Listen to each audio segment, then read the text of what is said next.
Okay, so maybe we can start. So after this first session on characterization, we'll have second session on synthesis and application of porous materials.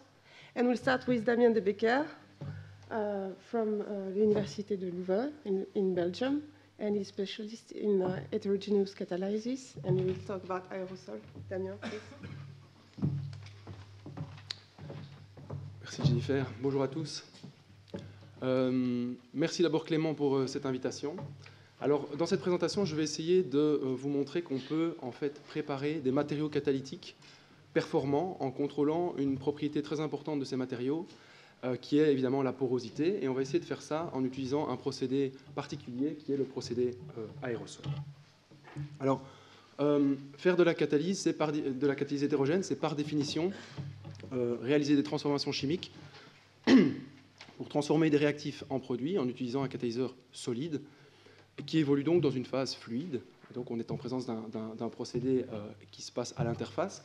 Et évidemment, on a besoin de matériaux qui développent de grandes surfaces spécifiques et on va donc aller vers des matériaux poreux. Alors avoir des pores, ce n'est pas forcément suffisant. Il faut encore que les molécules de réactifs et de produits puissent se mouvoir au sein de cette porosité.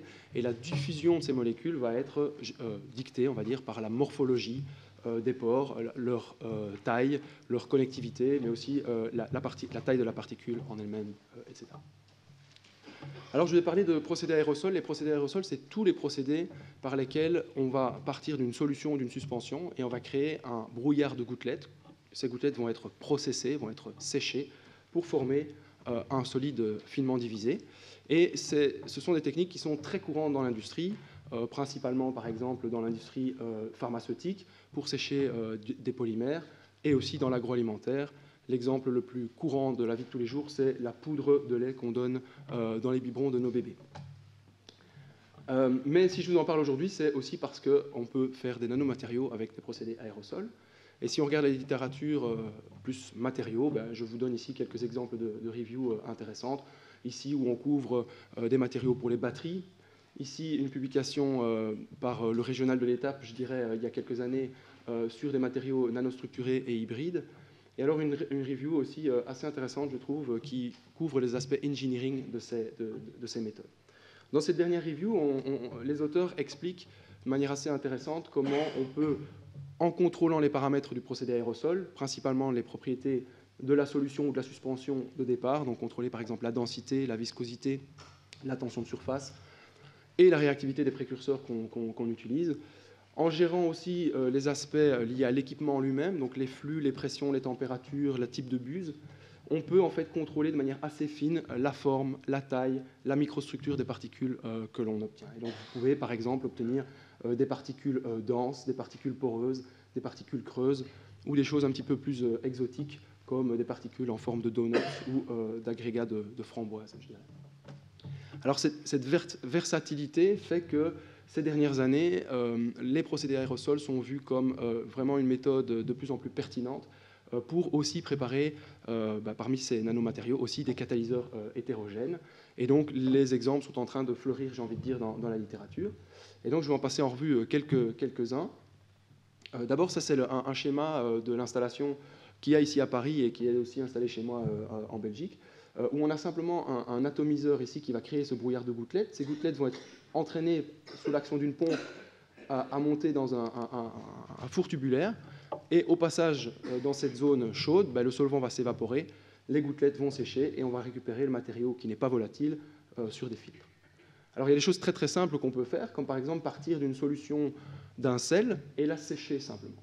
Par exemple, au laboratoire, on étudie cette réaction-ci, c'est la conversion du glycérol vers le carbonate de glycérol, et on s'est rendu compte que l'aluminate de sodium était une phase très basique qui permettait de faire cette réaction de manière très efficace, même à température ambiante.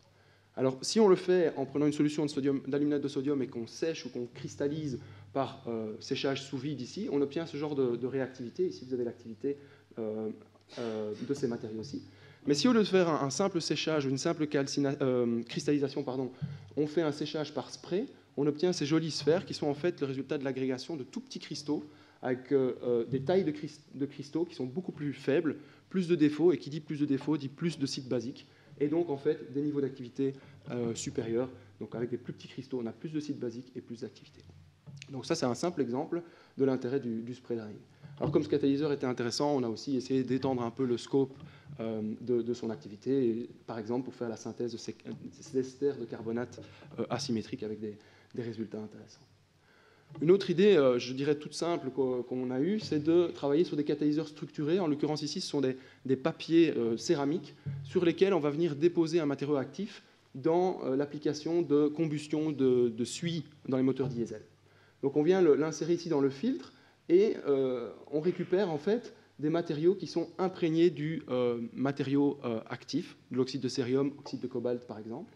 Alors classiquement, on fait ça simplement en mouillant le papier, donc par une sorte d'imprégnation, mais si on fait ça, on obtient des gros paquets de matière active aux endroits où les fibres se croisent, alors que si on le fait par spray, on disperse bien des tout petits cristaux de nouveau de notre matière active, ce qui résulte en un gain important de 30 degrés de température d'oxydation de la suie. Alors ça, c'était des exemples, j'ai envie de dire relativement simples. On prend simplement un sel et on le sèche. Je pense que le potentiel réside surtout dans les applications sol-gel assistées par le procédé aérosol. Alors, dans ce cas-ci, on fait vraiment de la chimie bottom-up, donc on va vraiment construire brique par brique le matériau pour essayer d'obtenir un matériau avec les propriétés d'intérêt. Mais pour vous faire comprendre l'intérêt de l'aérosol dans ce cas-ci, il faut que je revienne un tout petit peu sur les principes même de la chimie sol-gel. Et en chimie sol-gel, on va partir de précurseurs moléculaires qui, à la faveur d'un changement de pH ou de température, vont par exemple s'hydrolyser et donner des précurseurs qui vont devenir réactifs, qui vont polycondenser, réticuler, on va laisser vieillir le gel, on va ensuite sécher et puis finalement calciner pour obtenir notre matériau final. C'est de la chimie qui est relativement bien contrôlée, qui se fait de manière en conditions douces, dans des temps relativement longs. Et il y a pas mal de challenges quand même, c'est par exemple maîtriser la texture finale du matériau. Si on veut des pores à la fin dans notre matériau, ce qu'on peut faire, par exemple, c'est d'insérer des surfactants qui vont former des micelles qui, par calcination après, vont laisser des trous. Quelque chose qui est vraiment très important pour la catalyse hétérogène, c'est la possibilité d'obtenir des oxydes mixtes très dispersés, très homogènes. Par exemple, si j'insère ici un précurseur de titane au milieu de précurseurs de silice, ce précurseur de titane, il a tendance à être beaucoup trop réactif par rapport à ceux de silice, et on risque d'obtenir des inhomogénéités dans notre matériau. Donc ça, c'est vraiment un challenge important. C'est intéressant aussi si on peut contrôler la morphologie. Et alors un vrai challenge pour la chimie sol-gel, je dirais, c'est d'arriver à des choses qui sont, où on peut facilement monter en échelle et en productivité. Alors mon point ici, c'est de dire que l'aérosol en fait permet de solutionner pas mal de ces problèmes ou de ces défis, parce qu'en fait les trois étapes centrales ici vont se passer en une seule étape et de manière très très rapide. Donc en aérosol assisté, en sol-gel assisté par aérosol, on va aussi partir d'une solution de précurseur qu'on va atomiser sous forme de gouttelettes, donc on obtient tous nos précurseurs ici. Et dans le passage dans le four, typiquement de l'ordre de 1 seconde, il va y avoir concentration de chacune de ces gouttelettes, puisque le solvant s'évapore, et on peut aussi avoir des phénomènes de templating avec des micelles qui se forment et le réseau inorganique, la polycondensation qui se forme. On n'a plus qu'à calciner, on obtient nos matériaux poreux. Donc en fait, on peut toujours contrôler la texture en utilisant ces agents sacrificiels. La dispersion, très important. Ici, on a beaucoup moins de problèmes parce que comme tout se passe en 1 seule seconde, la différence de réactivité des précurseurs n'a pas le temps d'être marquée. On a vraiment en général des oxydes mixtes qui sont très dispersés, très homogènes. Et puis au niveau morphologie, je vous ai montré qu'il y a pas mal de possibilités. Et alors en termes de passage à l'échelle, eh bien, ce qui marche au laboratoire en général doit pouvoir marcher à des beaucoup plus grandes échelles. Et il y a des spray dryers qui font des tonnes à la journée. Alors la preuve de concept pour les matériaux structurés, j'ai envie de dire, est sortie il y a une vingtaine d'années sur des sphères mésostructurées de silice.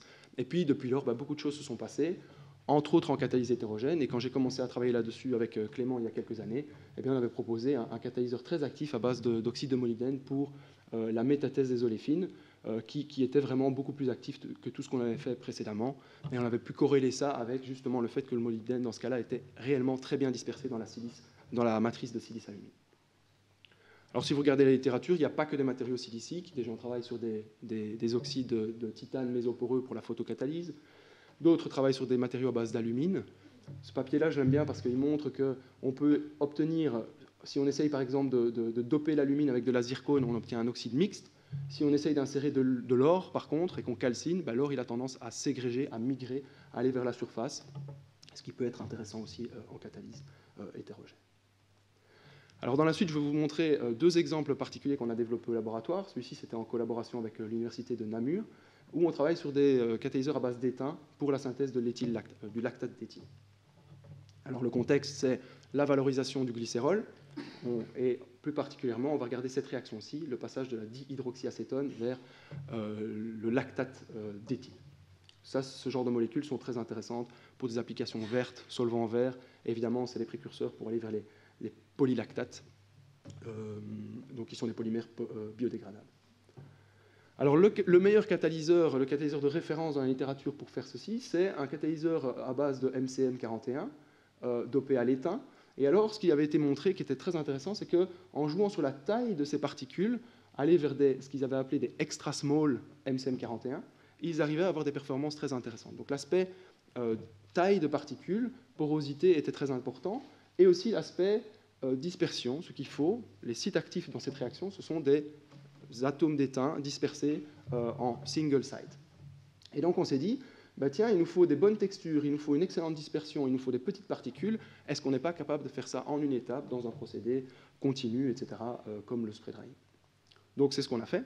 On prépare une solution classique à base de théos, une autre solution contenant notre agent porogène, donc un surfactant pluronique.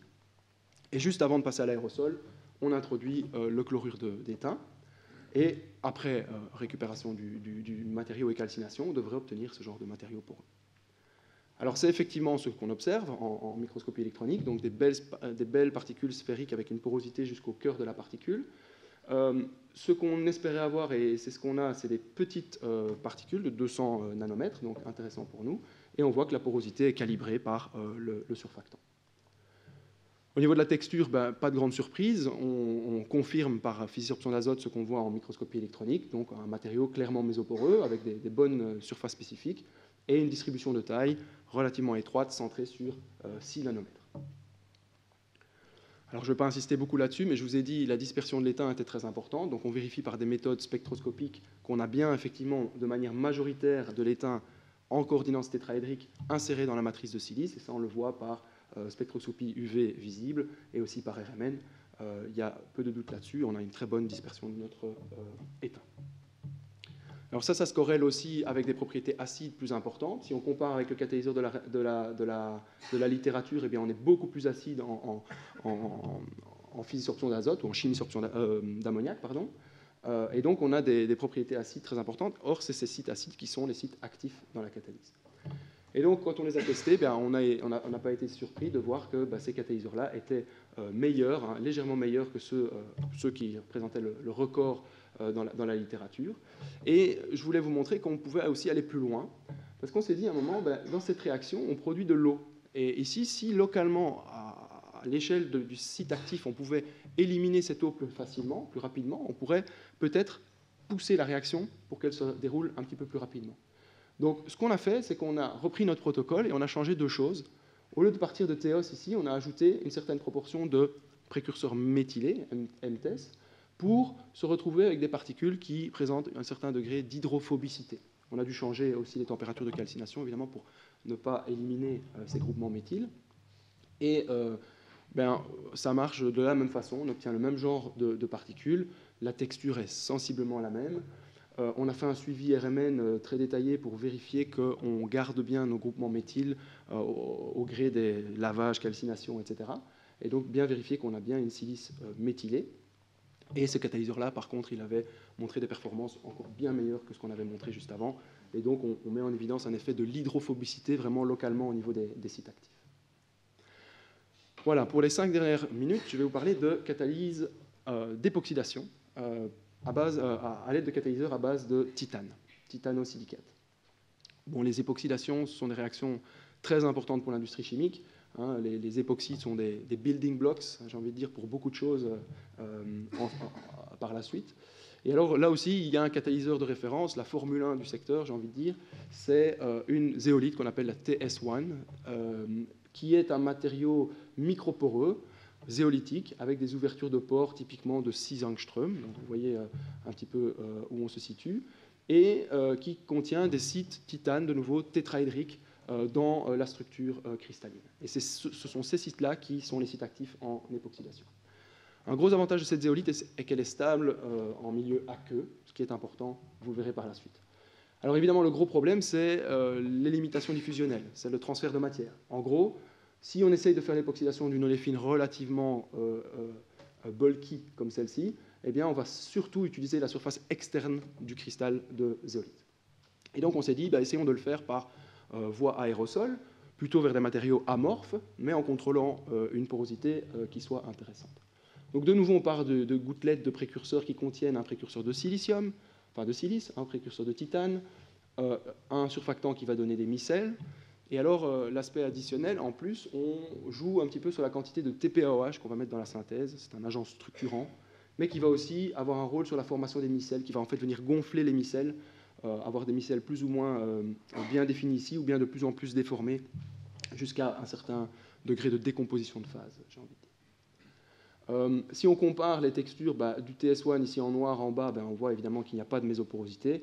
Dans nos matériaux aérosols, on crée de la mésoporosité. Donc ça, c'était un peu notre objectif. On peut regarder par microscopie électronique un petit peu à quoi ça ressemble.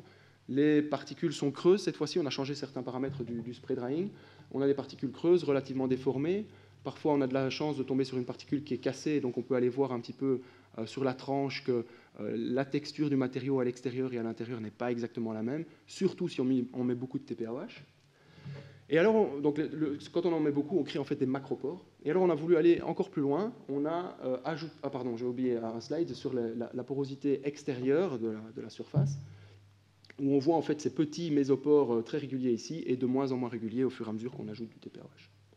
On a voulu aller plus loin et ajouter dans le système des billes de polymère qui vont servir aussi d'agents sacrificiels pour créer des macropores.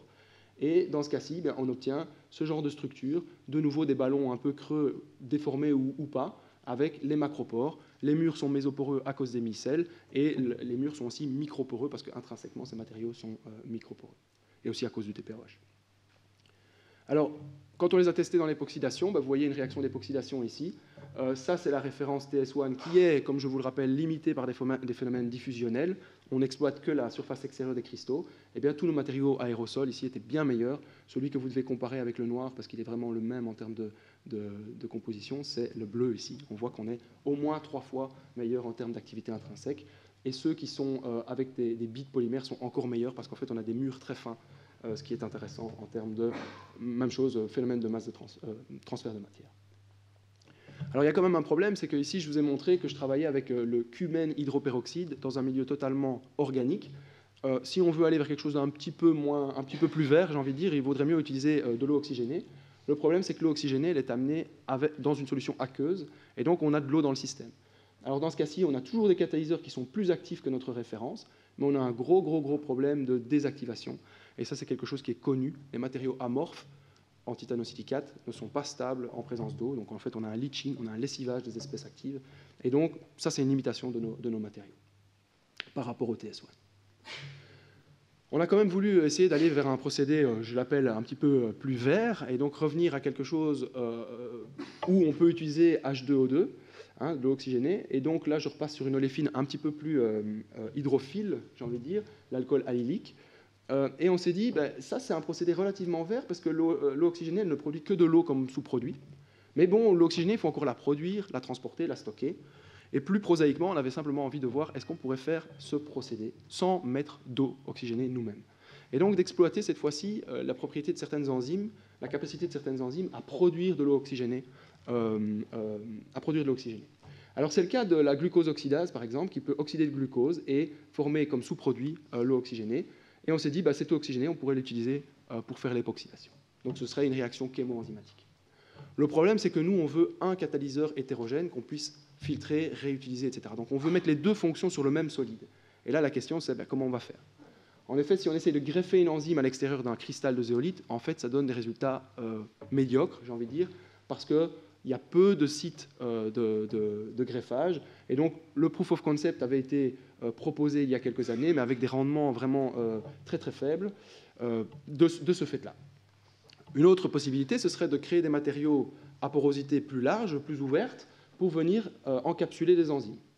Évidemment, il faut encore mettre des sites de titane là-dedans, et je viens de vous dire que dès qu'il y a de l'eau, ces matériaux amorphes-là, ils ne vont pas fonctionner, surtout qu'ici, on a vraiment besoin de l'eau pour les enzymes.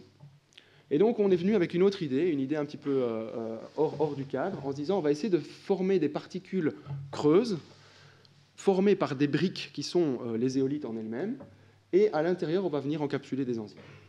Pour tenir la structure ensemble, on va utiliser une glue, une colle, un agent liant. Ici, ce sera de la silice poreuse. Alors, en faisant ça, on devrait pouvoir mettre beaucoup d'enzymes. Okay, idéalement, il faudrait que l'enzyme ne puisse pas sortir de la structure. Et la couronne de la structure est faite à partir des briques de zéolite qui sont water resistant, qui sont résistantes à l'eau et qui ont une bonne activité, bonne sélectivité. Donc ça devrait pouvoir marcher. Ça, c'est une vue artistique de notre matériau, donc des agrégations de cristaux de TS1, tenues ensemble par une couche de silice poreuse et dans laquelle on va venir encapsuler des enzymes. Alors, on fait ces structures évidemment par aérosol, c'est pour ça que je vous en parle aujourd'hui. On prépare une solution pour la silice, toujours avec un agent porogène, et une suspension de zéolite.